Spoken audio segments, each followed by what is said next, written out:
How did the apostles die? Did they die?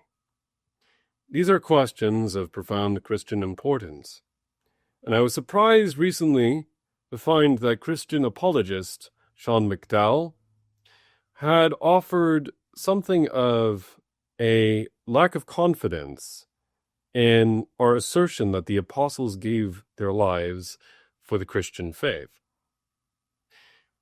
A shocking claim.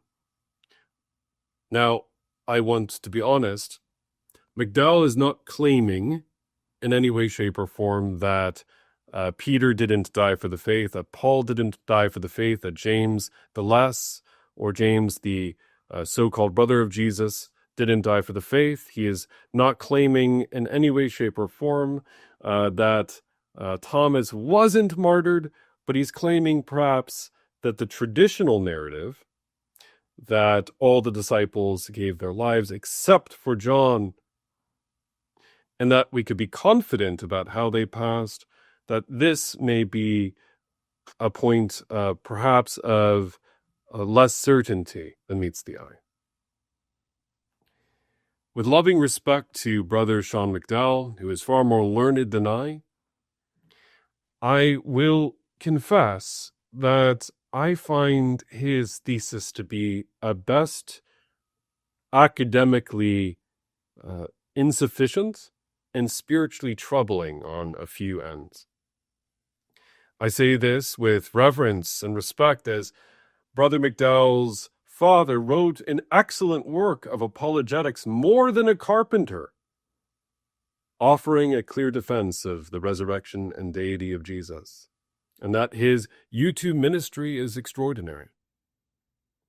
I would also say that usually I would attempt to do a more thorough breakdown of point by point, doing a video review of some of his content, but as I am a quite exhausted vicar in what has been a wonderful, beautiful, exciting Holy Week and Easter, I can only record in so much as I have time to record, and I pray that this will be sufficient, even as I am open to further dialogue. So, how does McDowell come to this conclusion? And in some essence, why do I find it, as I say, academically insufficient and spiritually troubling? Well, first and foremost, McDowell is working from a perspective of the historical critical method as far as I can ascertain. What this means is we look at our historical primary source materials, we examine in their cultural context, and there is an attempt to discern the probability of how reliable these sources are. So, for example, we can see how McDowell will take, according to his research, something like the death of Peter, and he'll refer to, of course, a reference contained in the Gospel of John to Peter's future departure in the 1st century AD. He'll then turn to the 2nd century Acts of Peter, which is a document purporting to contain memory about the death of Peter, certainly written within the lifetime of people who are a generation removed.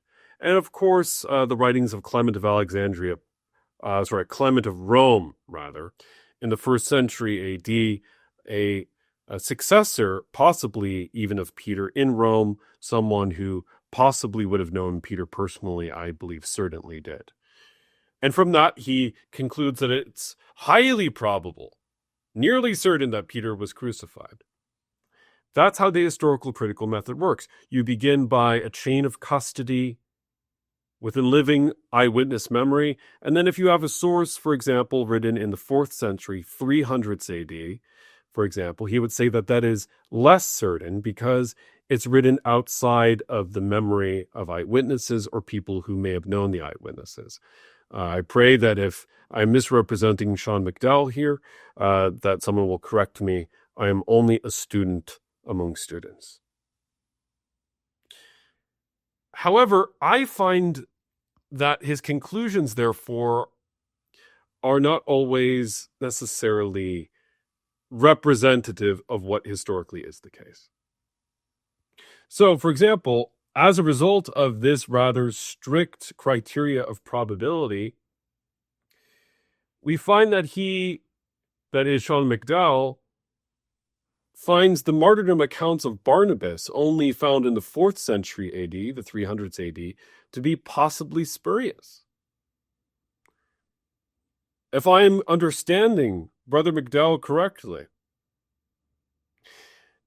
according to his work, he would say that it is mostly kind of probable-ish that Thomas died in India, because our primary sources only come from the late 2nd, maybe 3rd century AD, if I'm understanding his work. Now, what I would say is, for most sources from the ancient world, if I'm being entirely honest and direct, most of these sources do not come within the lifetime of eyewitnesses or even people who knew eyewitnesses.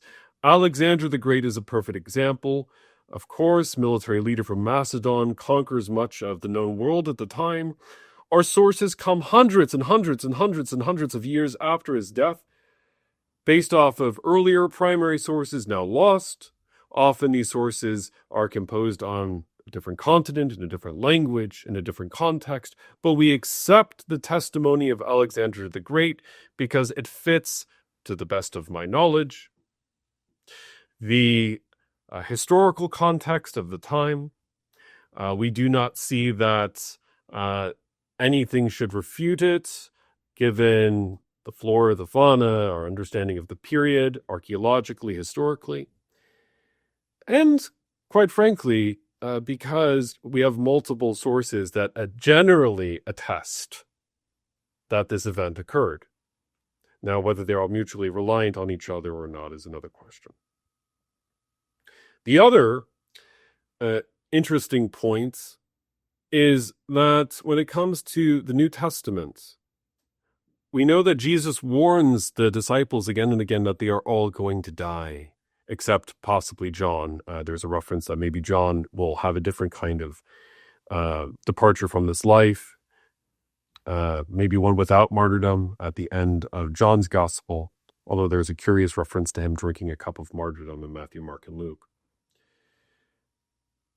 He warns them that they will all face persecution. In the words of Sean McDowell, that it will cost them something, right?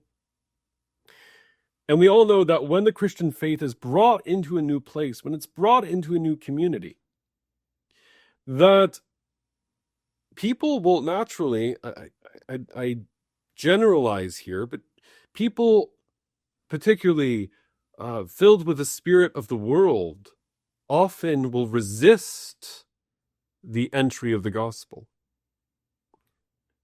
And we know that for most early Christians who were bold witnesses in light of Roman persecution under Nero and then other persecutions later on throughout the empire, that martyrdom was the usual case. So the question is, why would we doubt 4th century records that describe the martyrdom of Bartholomew, for example? Barnabas. Forgive me, I'm very tired. It's the day after Easter, brothers and sisters. So my weariness, to quote Bob Dylan, amazes me. Barnabas. Why is it that we would doubt those accounts? And what I would fundamentally say is a 4th century source like Eusebius of Caesarea, he is writing not from a void. He claims he is accessing earlier materials, some of which exist, others of which are now lost. Much was lost under the Diocletian persecution of the church, also earlier in the 4th century. We know that Bibles were confiscated, papers were burned. And when you look at Eusebius, I don't believe that we're looking at fiction in any way, shape, or form here. I think we're looking at, I'm not saying he's a perfect historian, right? But he's preserving what he believes to be authentic history.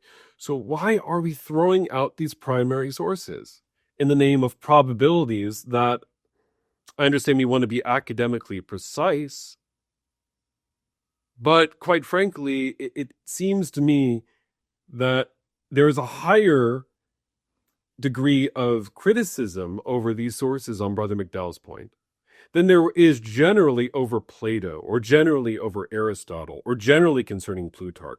Maybe I am wrong. Someone correct me in the comment section, but I don't think the same degree of skepticism is being thrown out at, for example, Socrates.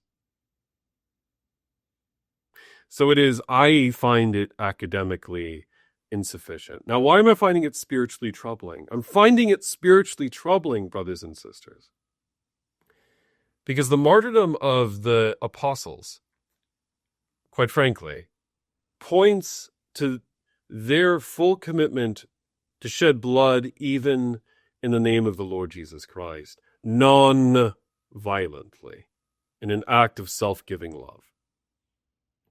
And if we erode confidence through ill-advised academic means in the way they offered their lives, if we throw skepticism on this, I believe it calls into question the fulfillment of what Jesus has said in Matthew, Mark, and Luke again and again, and even in John, actually, in the Upper Room Discourse, that the disciples would give their lives. In Matthew 24, I believe in the Upper Room Discourse, and John, the late teens, the late chapters in the book, that the disciples would give their lives. Do we expect Jesus, the truth incarnate, not to tell the truth? Now, I think as a historian, we have to, of course, question all of our sources. But as a man of the cloth, I do believe in the reliability of what Jesus said. And I believe Brother McDowell does too. And I don't think his motivations are ill, and I don't think his motivations are in any way, shape, or form disingenuous. But I do think that the consequence of what he is doing, whether he realizes it fully or not, is to, in some sense, erode faith in the living Word of God. And that's something that I know he does not intend. And it is something that we all must be cautious of in light of perhaps an excessive attachment to a method of research or any other part of our lives. I say this with love and respect towards one who has done extraordinary work towards the church. And this is, of course, an in-house discussion among fellow academics and believers who wish to defend the faith. I encourage you to check out his work and to think of it in light of Scripture, church tradition, and a willing and ready mind equipped for both faith and reason. May we walk in faith in the name of the Father, the Son, and the Holy Ghost. Amen.